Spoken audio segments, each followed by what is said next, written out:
നീ മന്ദിരം ഉണ്ടാക്കലിന്നൊരു നല്ലതാ, കവിഞ്ഞാൽ ചുമന്നും നാളെ നീ നിൽക്കേണ്ടതാ.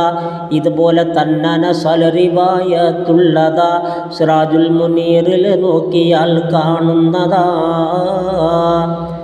ഇരുന്നിട്ട് വേണേ പാദരക്ഷ ധരിക്കുവാൻ, നിന്നിട്ട് വേണേ മുണ്ട് തലയിൽ കെട്ടുവാൻ.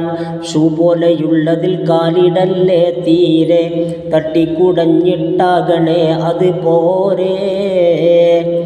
രോമം കടിച്ച് മുറിക്കലും നന്നല്ല, വാതിൽ പടിക്കിരിക്കുന്നതും ശരിയല്ല. മുണ്ടിൻ്റെ കോന്തലയാൽ മുഖം തുടക്കല്ലേ, മക്ബറകളിൽ നിന്നിട്ട് നീ ചിരിക്കല്ലേ.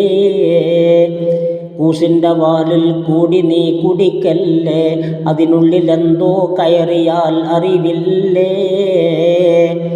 വിരിപ്പെപ്പോഴും കുടഞ്ഞിട്ട് നീ കിടക്കേണ്ടതാ, കിടത്തം കഴിഞ്ഞുടനെ അതും മടക്കേണ്ടതാ. ഉറക്കം വരാതെ ഉറങ്ങുവാൻ തുനിയല്ലേ, ഉറങ്ങുന്നതിന് കമിഴ്ന്ന് നീ കിടക്കല്ലേ. വലഭാഗമിൽ കിടക്കുന്നതേറ്റം നല്ലതാ, ഇതുപോലെ നബിയെ ആയിഷ ബീവി കണ്ടതാ. ദിനം 8 സാഅത്തിൽ കവിഞ്ഞുറങ്ങല്ലേ, അതുതന്നെ വയസ്സിൽ 1/3 വുളുവോട് കൂടി ഉറങ്ങലും വേണ്ടുന്നതാ, അർശോട് റൂഹിന് ബന്ധം അത് കൊണ്ടുള്ളതാ. അതു കാരണം അവനുള്ള സ്വപ്നം സത്യമാ എന്നുള്ള തിരുമൊഴിയും അവാരിഫിൽ വ്യക്തമാ. വുളുവോട് കൂടിയുറങ്ങിയാൽ ഉണരും വരെ അവനുള്ള റൂഹ് സുജൂദിലാണേ ലോകരേ. അതുമാത്രമല്ലിനി നീ മരിച്ചുറക്കത്തിലെ ഒരുമിച്ചിടാം ശുഹദാക്കളെ ലജ്നത്തിലെ. പാത്രം പെറുക്കുന്നതിന് മുമ്പായി തിന്ന സ്ഥാനത്ത് നിന്നെഴുന്നേറ്റ് പോകരുതെന്ന. ഇഹ്യായിലുണ്ടിത് നോക്കിയാൽ കാണുന്നതാ, അതിനുള്ള 2ാം ഭാഗമിൽ ഇത് വന്നതാ. വായ് കഴുകണേ കുടിച്ചാൽ ഉടൻ നീ പാല്, കൈ കഴുകണേ പെരുമാറിയാൽ നീ ചൂല്.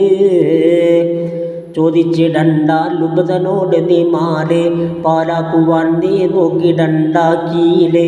നീട്ടല്ല നീ ഖുർആന നീ നേരെ കാല്, ഖിബ്ലക്കു നേരെയും നല്ലതല്ലീ ഹാല്. നീ രാത്രിയിൽ കണ്ണാടി നോക്കരുതെന്ന, പോങ്കണ്ണനായി തീരുന്നതും ശരി തന്നെ. നിർവചനമായി നുസ്ഹത്ത് 2ാം ഭാഗമിൽ കാണുന്നതാ 121. വഴി പോലെ ചെയ്യാൻ സയ്യിദി പഠിപ്പിച്ചുതാ, വഴിയിൽ പിഴക്കാതേതിനും തൗഫീഖിതാ.